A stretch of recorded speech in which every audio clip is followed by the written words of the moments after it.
Boa tarde, amada igreja, a graça e a paz do Senhor Jesus. Hoje vamos dar continuidade ao nosso estudo do Catecismo Maior de Westminster. Semana passada fomos até a pergunta de número 8 com o nosso irmão Marlon.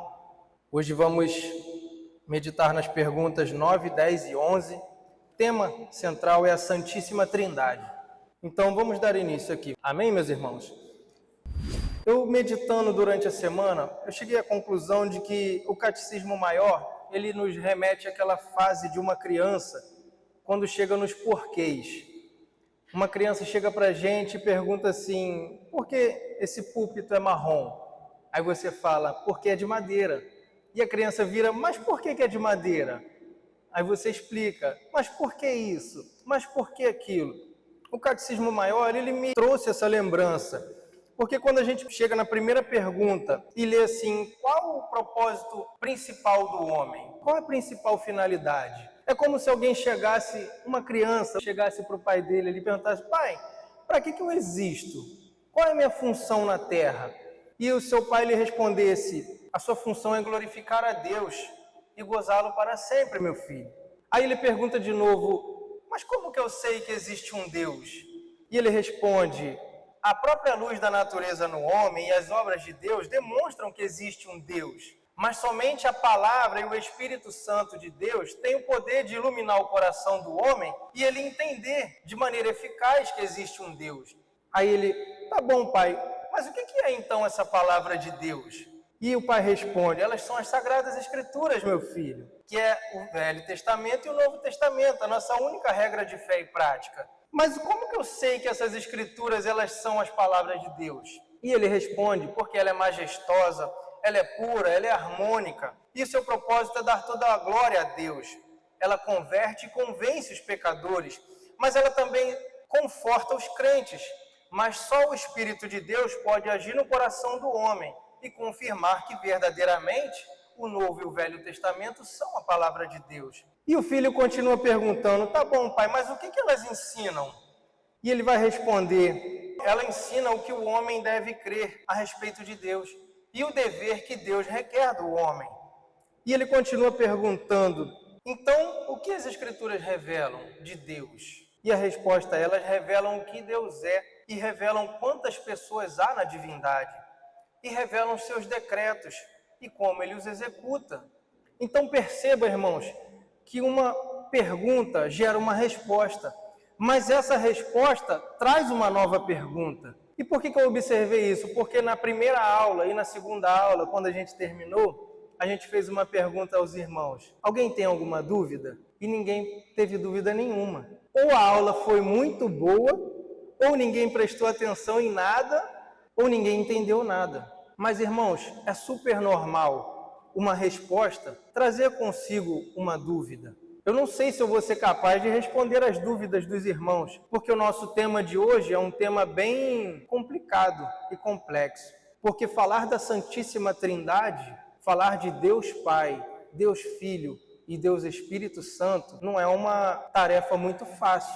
Então, as perguntas seguem e hoje nós vamos nos ater à resposta da pergunta número 6, que diz que as Escrituras revelam que existe mais de uma pessoa na divindade. Então ele segue dizendo, mas há outros deuses além de Deus? Não, só existe um único e verdadeiro Deus, que é o Deus vivo e verdadeiro. Então a criança deve olhar para o pai e perguntar, mas se você está dizendo que só existe um Deus, que história é essa de 3 pessoas na divindade? Como pode, irmãos, 3 pessoas existirem um? Não existe nada no nosso mundo terreno, no nosso mundo natural, que possamos comparar a divindade de Deus, a Santíssima Trindade.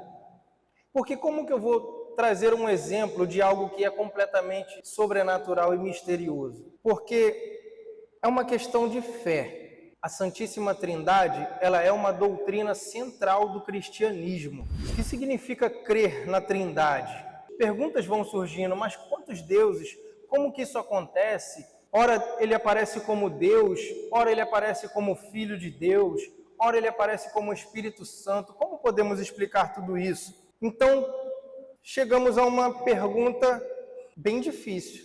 É uma hora bem difícil que uma criança pergunta para o pai: pai, o porquê disso? E o pai fica desconcertado para responder. Então, já deixamos bem claro que é uma questão de fé. Isso não é uma lógica humana, isso não é uma questão filosófica dos homens, isso não é uma questão científica, isso é uma questão bíblica.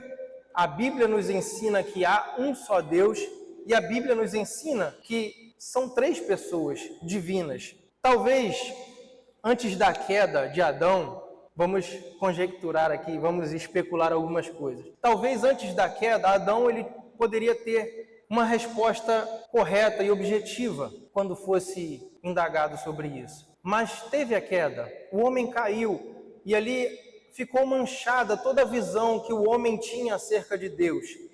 Não conseguiu-se mais ter uma visão completa de Deus, não tinha mais aquela total intimidade que havia no Éden entre o homem e Deus. Mas a Escritura ela veio para nos trazer respostas. Então, como explicar que um são 3 e que 3 são um, ou que 3 é um? Como eu já disse, a filosofia não tem como explicar, a ciência humana não vai trazer respostas exatas para isso, não existe, porque isso está muito além da natureza humana. A Escritura nos mostra isso e o Catecismo Maior, ele aponta para verdades bíblicas. Um exemplo, Deuteronômio 6, versículo 4, diz assim: ouve Israel, o Senhor nosso Deus é o único Senhor. Mas quando nós vamos folheando a nossa Bíblia, nós vamos encontrar declarações de que o Espírito Santo também é Deus. O exemplo está lá em Atos dos Apóstolos, capítulo 5, verso 3 e 4, quando Pedro vira para Ananias e diz assim: por que Satanás encheu teu coração para que mentisse ao Espírito Santo e retivesse parte do preço da herdade? Guardando não ficava para ti e vendida não estava em teu poder? Porque formaste este desígnio em teu coração, não mentiste aos homens, mas mentistes a Deus. Então Pedro aqui está afirmando que o Espírito Santo é Deus. Passagens no Antigo Testamento falam de o anjo do Senhor. Tem Bíblias que está em letra maiúscula, tem Bíblias que está em vermelho, está sublinhado.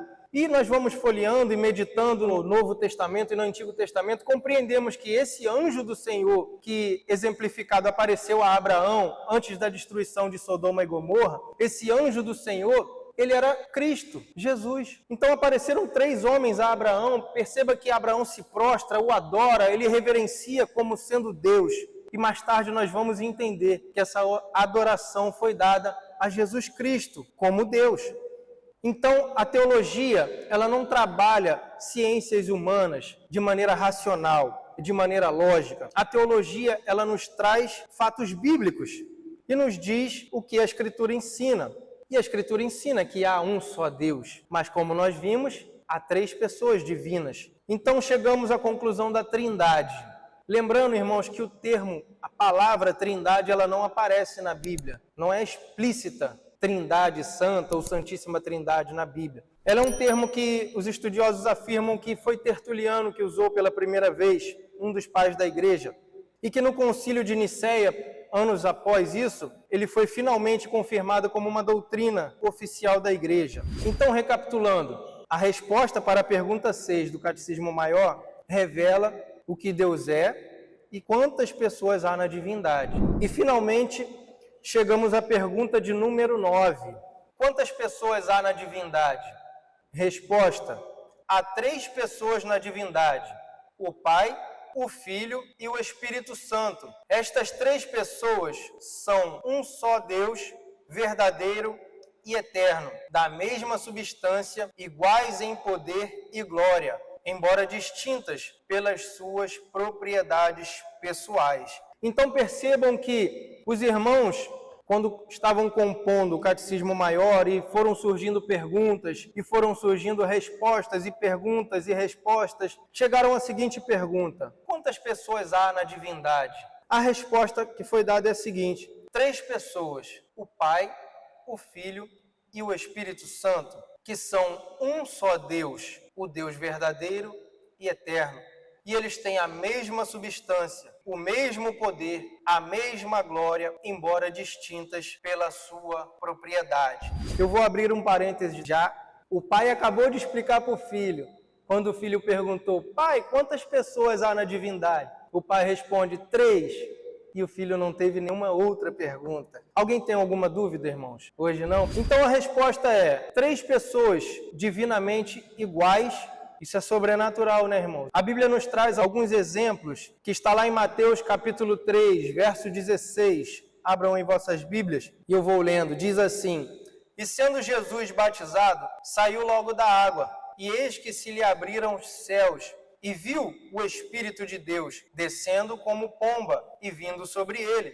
E eis que uma voz dos céus dizia, este é o meu Filho amado, em quem me comprazo. Então temos uma passagem em que as 3 pessoas da divindade aparecem juntas, no mesmo instante. Então são 3 pessoas distintas, 3 pessoas diferentes, porque Jesus vem saindo das águas e a voz do Pai desce do céu, dizendo, este é o meu Filho, em quem eu me comprazo. E o Espírito Santo vem sobre ele, como uma pomba. Então, ali estão as 3 pessoas, o Pai, o Filho e o Espírito. Mateus 28, 19 diz assim, portanto, ide, fazei discípulos de todas as nações, batizando-os em nome do Pai, do Filho e do Espírito Santo. Agora percebam que aqui nesta passagem, quando Mateus relata a menção sobre o batismo, ele diz assim, batizando-os em nome do Pai, do Filho e do Espírito. Isso traz um significado que, mesmo sendo 3, é um único nome. Porque ele não diz no nome do Pai, no nome do Filho e no nome do Espírito. Ele diz no nome do Pai, do Filho e do Espírito. Então, é um único nome, é uma só essência, um só Deus, disposto em 3 pessoas. 2 Coríntios 13, 14 diz assim, a graça do Senhor Jesus Cristo e o amor de Deus e a comunhão do Espírito Santo seja com todos vós. Amém. Então, nessas 2 referências, nós temos as 3 pessoas com um único nome, o Pai, o Filho e o Espírito. Lembra quando Jesus diz, eu e o Pai somos um? É a mesma essência. O Espírito que virá fará morada em vós e nós habitaremos convosco. Sempre unanimidade em 3 pessoas. É muito complexo, é muito curioso. Vamos ler mais uma referência. 1 Coríntios, capítulo 8, verso 6. É uma declaração de que o Pai é Deus. Todavia, para nós, há só um Deus, o Pai, de quem é tudo e para quem nós vivemos, e um só Senhor, Jesus Cristo, pelo qual são todas as coisas e nós por Ele. Então, o Pai é Deus, mas na mesma declaração ele diz que também há um só Senhor, Jesus Cristo, pelo qual são todas as coisas. João capítulo 1, verso 1, eu creio que toda a igreja sabe de cor. No princípio, e o verbo, quem é esse verbo? Ele estava com Deus, e ele é Deus. Então, quando eu falei pouco atrás que a doutrina da Trindade, ela é praticamente o centro do cristianismo, porque ela coloca Jesus Cristo como sendo o nosso Deus. Ela coloca o Espírito Santo como sendo o nosso Deus e o Pai como nosso Deus. Porque em outras religiões não dão ênfase a Jesus como Deus. Até mesmo alguns cristãos dão mais ênfase ao Espírito Santo, a manifestações do Espírito Santo. E alguns cristãos também tendem a colocar Jesus Cristo como que Deus de uma segunda categoria, como que sendo enviado, como disseram os judeus daquela época, mas não é esse o filho do carpinteiro? Não é esse filho de Maria? Muitos cristãos tendem a fazer a mesma coisa. Ah, Jesus ele só veio, morreu, ressuscitou, mas o Espírito Santo está aqui. E prestam culto somente ao Espírito, ou prestam culto somente ao Pai, como o Deus Todo-Poderoso. Mas, irmãos, o cristianismo já diz tudo. Cristianismo, Cristo, está também no centro. Deus, o Pai, o Todo-Poderoso, enviou o seu Filho gerado. Mas isso não quer dizer, naquela passagem de Hebreus, tu és o meu filho, hoje eu te gerei. Isso não quer dizer que Deus criou Jesus naquele momento. Não quer dizer que Deus foi criado juntamente com a criação. Esse hoje te gerei, ele traz uma ideia de o dia de hoje como toda a eternidade. Então, por toda a eternidade, Jesus Cristo existe.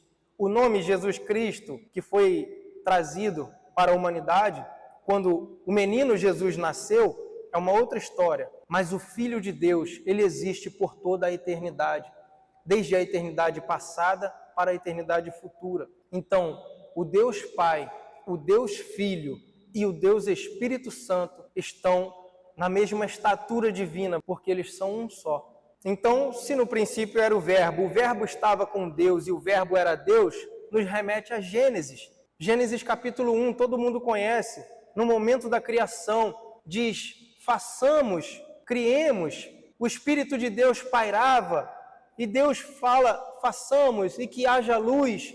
Muitos também tendem a crer que quando Deus diz e que haja luz, se mistura quando Jesus Cristo diz, eu sou a luz do mundo. Jesus não foi criado naquele momento. Jesus não era aquela luz que Deus criou, quando criou os astros para iluminar, para fazer separação entre dia e noite, luz e trevas. Jesus não era aquela luz, mas Jesus ali, ele era o Verbo, ele era o haja. Lembra quando Paulo diz, por ele e para ele são todas as coisas, e sem ele nada existiria? Jesus, ele é ali o agente da criação. Jesus ali, ele estava participando da criação juntamente com o Pai e com o Espírito. Então, quando lemos Gênesis 1, no momento da criação, o Novo Testamento traz um esclarecimento maior, em João capítulo 1. E ele diz que o Verbo, ele era Deus, e ele estava com Deus, e ele criou todas as coisas. E Paulo completa dizendo, por ele e para ele são todas as coisas. Glória, pois, a ele eternamente. Amém. João 10, verso 30 diz assim, Jesus dizendo, eu e o Pai somos um. 1 Coríntios, capítulo 8, verso 4 diz assim, assim que quanto ao comer das coisas sacrificadas aos ídolos, sabemos que o ídolo nada é no mundo, e que não há outro Deus, senão um só.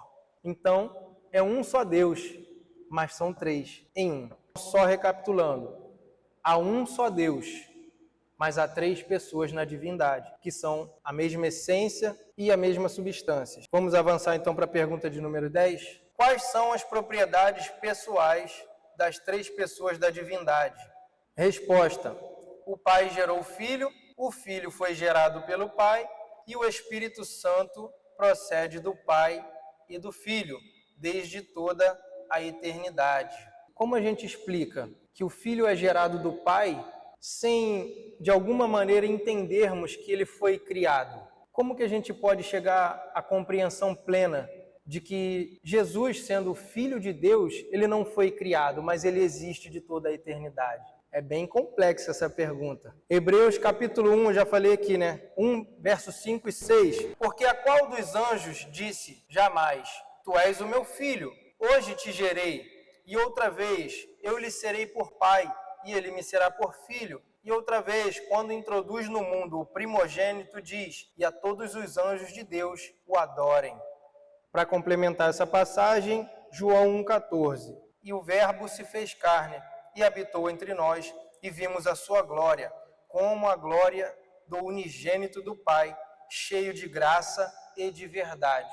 Então, Hebreus ele diz que o Filho foi gerado do Pai, hoje te gerei, mas disse um pouco antes que essa palavra hoje, ela traz um sentido de o dia da eternidade, não um dia específico, mas por toda a eternidade Cristo existe. E quando João diz que o Verbo se fez carne e habitou entre nós, talvez na mente de alguns possa pensar assim, então Jesus Cristo só passou a existir quando foi concebido no ventre de Maria. Será que é ali que ele foi gerado? Será que é ali que o Filho de Deus verdadeiramente nasceu? Não, porque quando ele diz que o Verbo se fez carne, nós já lemos alguns minutos atrás, que o Verbo estava desde o princípio. Ele era Deus, ele estava com Deus. Então Cristo, ele existe por toda a eternidade. Amém? Agora uma declaração de Jesus a respeito do Espírito Santo. João capítulo 15, verso 26. Mas quando vier o Consolador, que eu da parte do Pai vos hei de enviar, aquele Espírito da verdade que procede do Pai, ele testificará de mim. Espera aí, então, será que existe uma hierarquia? E o que eu estou lendo aqui parece que existe, né? Porque diz que o Filho foi gerado, agora o Espírito vai ser enviado da parte do Filho. Não, não é isso que quer dizer. Os três existem por toda a eternidade, eles estavam na eternidade pretérita, eles participaram juntamente na criação, eles estavam juntos ali no momento batismal de Jesus, eles apareceram juntamente. Então, é questão de fé. Nós temos que crer quando a Bíblia diz que os três participam de maneira igual. Os três são um. Jesus Cristo disse: eu e o Pai somos um. Eu e o Espírito viremos e faremos morada. O Pai, o Espírito testificará. O Verbo se fez carne, o Verbo estava com Deus. Então perceba que a doutrina da Trindade, ela é linda, irmãos, ela é profundíssima. Teríamos que ter mais aulas aqui para falar da Trindade, mas o tema aqui são as três perguntas. Sim, elas remetem à Trindade, mas é um assunto muito complexo e difícil. Tiveram vários concílios, como o pastor disse aqui, várias batalhas espirituais, vamos dizer assim, e nunca se chegou na humanidade, nunca se chegou a uma unanimidade a respeito deste assunto. Uns tendem mais para uma coisa e outros para outra. Nós, como cristãos reformados, presbiterianos que somos, compreendemos que os três são um único Deus. Amém? Gálatas capítulo 4, verso 6, fala um pouco da intimidade deles. E porque sois filhos, Deus enviou aos vossos corações o Espírito de seu Filho, que clama, Abba, Pai. João 17:5. E agora glorifica-me tu, ó Pai, junto de ti mesmo, com aquela glória que tinha contigo antes que o mundo existisse. Então Cristo aqui na oração pelos apóstolos, ele exclama: Pai, glorifica-me junto a ti mesmo, com aquela glória que tinha contigo antes que o mundo existisse. Então Jesus, ele testifica que antes que o mundo existisse, lembra daquela passagem? Antes que Abraão existisse, eu sou. Jesus é o eu sou. Quando Deus diz no Antigo Testamento a Moisés, vai e diz, o eu sou te enviou. No Novo Testamento, Cristo completa, eu sou o caminho, a verdade e a vida, eu sou a porta, eu sou o bom pastor. Antes que Abraão existisse, eu sou. Então existe uma unidade entre os três, o Espírito Santo, o Filho e o Pai. Amém? Pergunta de número 11, irmãos. Todos estão acompanhando aí? Então, mais uma dúvida se levanta. Tá bom. Então, de onde se infere que o Filho e o Espírito Santo são Deus iguais ao Pai? Se você está falando, Bruno, que Jesus é Deus e que o Espírito Santo é Deus, como a gente testifica isso? Como a gente chega a essa conclusão? Resposta: as Escrituras revelam que o Filho e o Espírito Santo são Deus igualmente com o Pai, atribuindo-lhe os mesmos nomes, atributos, obras e culto que só a Deus pertence. Então, como que a gente testifica que tanto o Filho quanto o Espírito Santo são iguais a Deus, o Pai?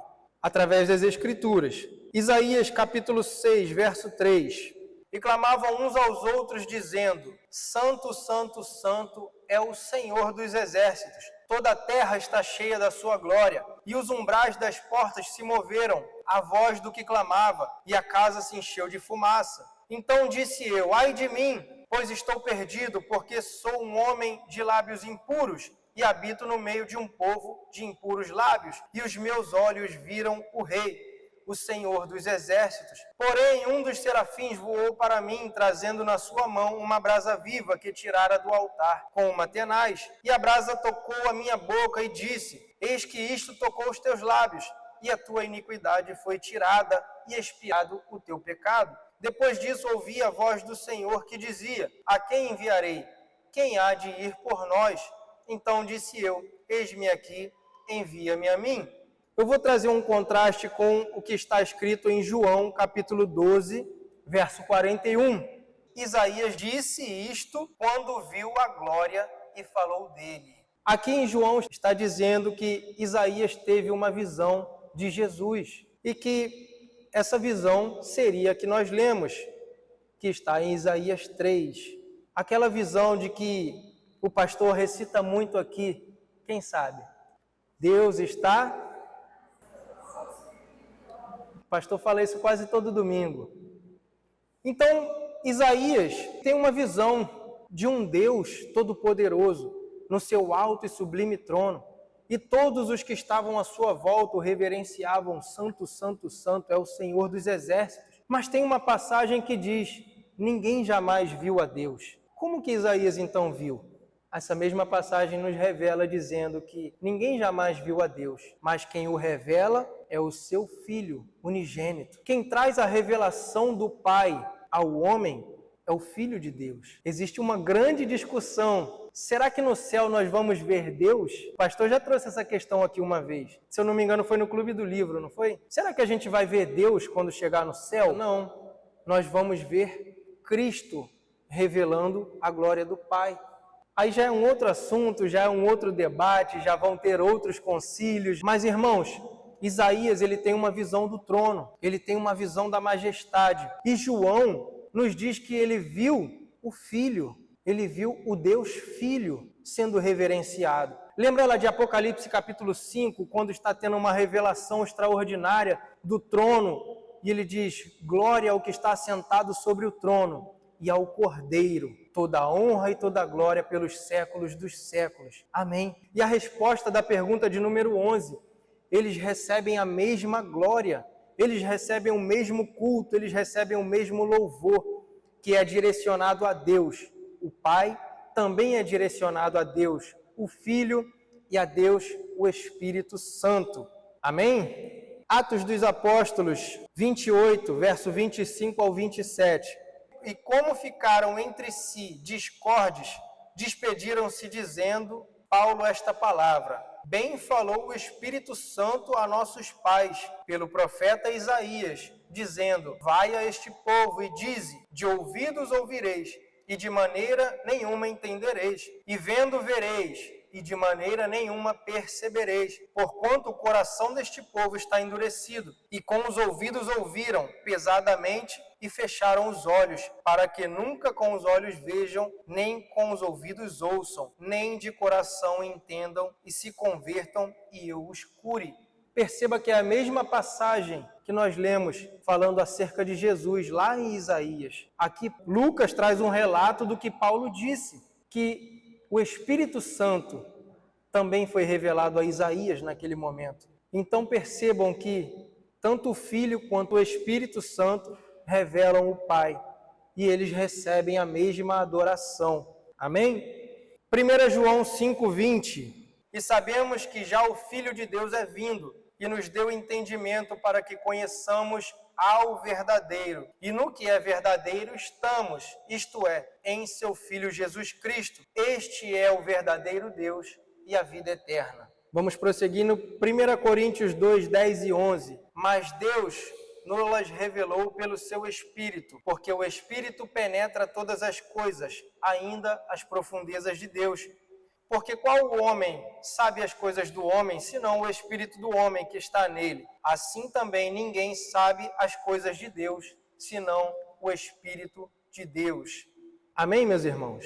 Então eu não vou me alongar muito. Eu tentei trazer algumas referências. Lá no Catecismo Maior tem mais referências, eu não li todas para não estender muito.